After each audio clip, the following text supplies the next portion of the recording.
quelle humiliation! Quelle humiliation! Quelle humiliation! Quelle humiliation! Nous sommes humiliés! Quelle humiliation! Voilà ce qu'on pouvait dire en voyant les conséquences du retrait précipité de l'armée américaine d'Afghanistan. Cet épisode sera bien entendu largement dédié à cette débâcle, mais également sur le baissage de froc généralisé à la Maison-Blanche. Et enfin, nous terminerons cet épisode avec une petite anecdote nous venant du repère démocrate qui est Baltimore, où apparemment les violences conjugales y sont encouragées par les autorités publiques. Et oui, moi c'est Olivier et vous regardez The American News, notre émission d'actualité bimensuelle sur les États-Unis.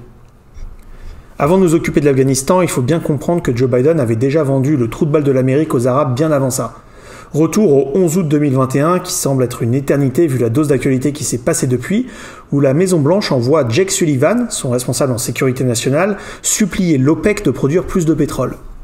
Pour se rappeler le contexte, je vous propose de regarder le prix moyen de l'essence à la pompe aux États-Unis. On voit qu'entre 2011 et 2015, les Américains étaient habitués à payer leur gallon d'essence autour de 3,50 $. Après 2015, le redéveloppement de la filière pétrolière américaine et les couilles sur la table de Donald Trump ont permis de passer à un prix moyen autour de 2,50 $ par gallon. Une baisse de 40%, donc c'est tout de même pas négligeable. Et grâce au virus chinois de 2020, les prix étaient même encore plus bas, avec une moyenne au gallon passant en dessous de 2 $. Bon, en l'occurrence, pour le Covid, la baisse du prix s'expliquait par la baisse de la demande en essence. Moins de voyages, plus de gens qui travaillent à la maison, moins d'arrêts à la station essence. Mais voilà, maintenant nous sommes en 2021 et les membres de l'OPEC, Arabie Saoudite en tête, essayent de rattraper la perte sèche qu'était l'année 2020 en créant une mini pénurie de pétrole. Leur technique ancestrale consiste à réduire le nombre de barils de pétrole sur le marché afin de faire monter les prix. Malinx. Alors, qu'a fait Joe Biden face à ça ? Oui, enfin d'habitude, c'est l'Amérique qui se fait pomper. Là, les Américains, ils se font prendre à la pompe avec une augmentation de 40% en seulement quelques mois. C'est là qu'intervient Jake Sullivan, qui est venu supplier l'OPEC à la télévision d'augmenter la production de pétrole et d'arrêter de se faire de l'argent sur le dos des Américains. Donc première démonstration de faiblesse du mois d'août pour l'administration Biden, qui se retrouve déjà à supplier des chèques en blanc, alors que d'habitude c'est l'oncle Sam qui pose les conditions. Les pays de l'OPEC ont répondu au supplice de Biden en ignorant tout simplement le président américain. Pour eux, il n'y a aucune raison de produire plus de pétrole. Tout ça est triste puisque l'on subit maintenant à la pompe la faiblesse de notre dirigeant, mais surtout en fait notre dépendance au doux pétrole du Moyen-Orient. Ça, c'est une autre histoire. L'essence d'ailleurs aux États-Unis ne sert pas de vache à lait au gouvernement comme en Europe, et reste tout de même en dessous du prix du litre sur le vieux continent. Les chiffres d'août 2021, et donc même après l'augmentation, montrent un prix au litre moyen aux États-Unis de 70 centimes d'euros.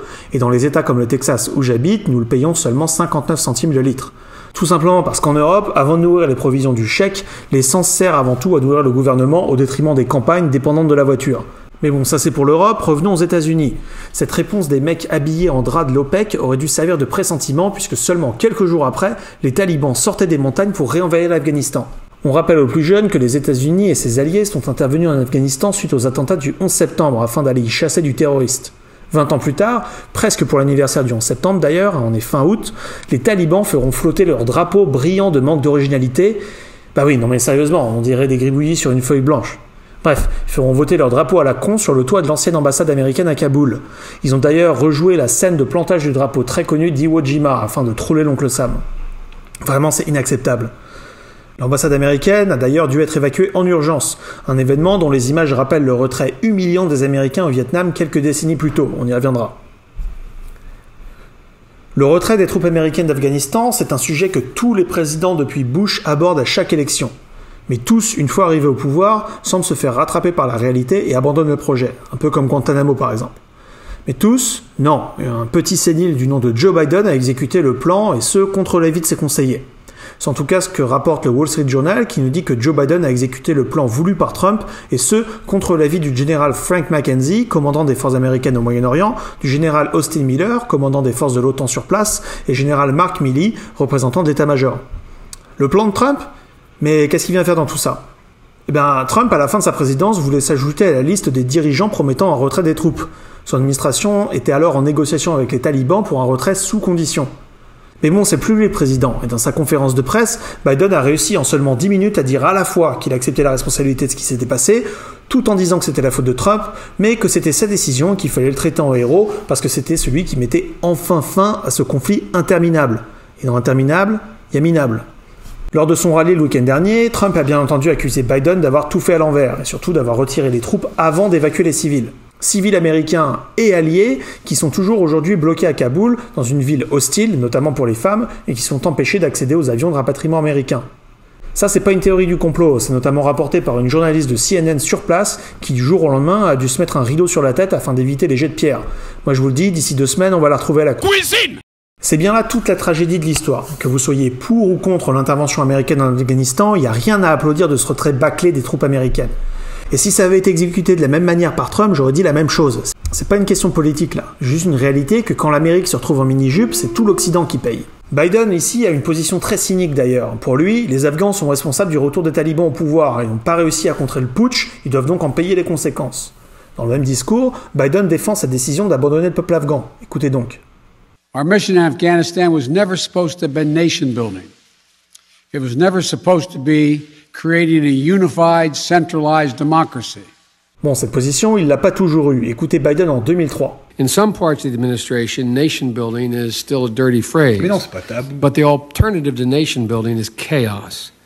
And we've seen it happen in Afghanistan before, and I am quite fearful it may happen again. Oups, il faut croire qu'entre-temps, il s'est dit que ce serait finalement pas si chaotique que ça. Ou bien alors, Biden n'a pas la même opinion suivant que les caméras soient sur lui ou non. Remontons en 2010, Joe Biden est vice-président et derrière les portes closes de la Maison-Blanche se tient une réunion sur l'avenir de l'Amérique en Afghanistan. Autour de la table se trouve notamment Richard Holbrooke, représentant spécial des États-Unis en Afghanistan et au Pakistan, ainsi que Joe Biden, alors vice-président. Holbrooke rapporte dans son journal publié par le biographe de Barack Obama qu'il a confronté Joe Biden sur le sujet d'un retrait américain. Pour Holbrooke, les US avaient une obligation morale de rester en Afghanistan, notamment pour aider les petites Afghanes à aller à l'école. Joe Biden aurait répondu à l'époque « Fuck that, on l'a fait au Vietnam, Nixon et Kissinger en sont sortis ». Donc voilà la stratégie de Joe Biden. Puisque Nixon a survécu au retrait bâclé du Vietnam, il le survivra aussi. C'est exactement la stratégie de Biden en ce moment. Il enchaîne les conférences sur le Covid et sa porte-parole ignore les questions sur l'Afghanistan. Le but de Biden ici est clair. On serre les dents, les gens vont passer à autre chose. Il semble oublier que Nixon n'a pas survécu à la suite des événements. Mais ça, c'est une autre histoire. COVID has taken this year, just since the outbreak, has taken more than 100 years. Look, here's the lives, when you think about it.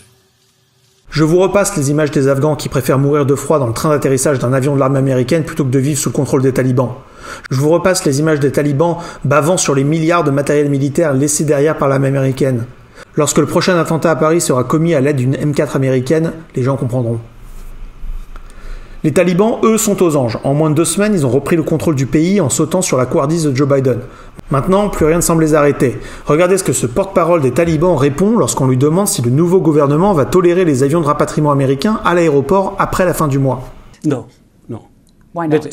This is something you can say it's a red line. If they are intent on continuing the occupation, so it will provoke a reaction. Mais d'où est-ce que le mec lance des menaces comme ça? Il y a 2 semaines, il se cachait dans les grottes pour éviter les drones américains, et maintenant il se targue de provocation contre la première puissance militaire mondiale. Quelle humiliation! D'ailleurs, quelques heures avant que je commence à enregistrer cette vidéo, on commençait déjà à voir les premiers rapports des troupes américaines commençant le retrait définitif du pays suite aux menaces du mec en torchon sur la tête. Toute cette débâcle fait le jeu de la Chine et du Pakistan, grand allié historique des États-Unis. Mais ça, on aura l'occasion d'y revenir dans une autre vidéo. En tout cas, il ne reste qu'une chose à dire au président Biden. Félicitations, PD. Allez, je souhaite vous laisser sur une note humoristique. Vous n'êtes pas sans savoir que la campagne de vaccination continue aux États-Unis. Les pouvoirs publics des grandes villes démocrates ont maintenant décidé de tout simplement insulter les personnes qui décident de ne pas se faire vacciner. Oui, tout simplement. Regardez cette affiche dans le métro de New York où on peut tout simplement lire « Prends le putain de vaccin ». Super. J'adorerais payer des impôts dans cette ville pour lire ça. Le non-vacciné sur la photo est bien entendu un blanc avec une casquette rouge et un drapeau américain, à l'envers qui plus est, ce qui est un no-go aux États-Unis. On ne met jamais le drapeau à l'envers. Mais bon, il n'y a plus de respect chez les démocrates. Regardez donc ce tweet du général Michael Hayden, ancien directeur de la CIA et de la NSA, dire « Bonne idée, envoyons les mecs anti-vax avec leur casquette MAGA en Afghanistan, aucune raison que les avions d'évacuation repartent vides. » Voilà, nous en sommes. Cette personne n'a donc pas lu le dernier The American News dans lequel nous regardions les statistiques de vaccination aux États-Unis et qui mettait en lumière que ce sont les Noirs et les Latinos qui refusent le vaccin en masse. Et eux, ils ne votent pas pour Donald Trump. À Baltimore, on apprend que dans une nouvelle campagne de pub pro-vaccin, il est finalement OK d'harceler sa compagne. Regardez plutôt. On peut y lire « Brunch avec les filles, mais tu n'es pas encore vacciné, Debra !» Il semble donc être complètement ok de gueuler sur sa copine si c'est pour la faire vacciner. Mais attendez, regardez plutôt celle-ci qui a au moins le mérite de cibler la bonne partie de la population qui ne se vaccine pas.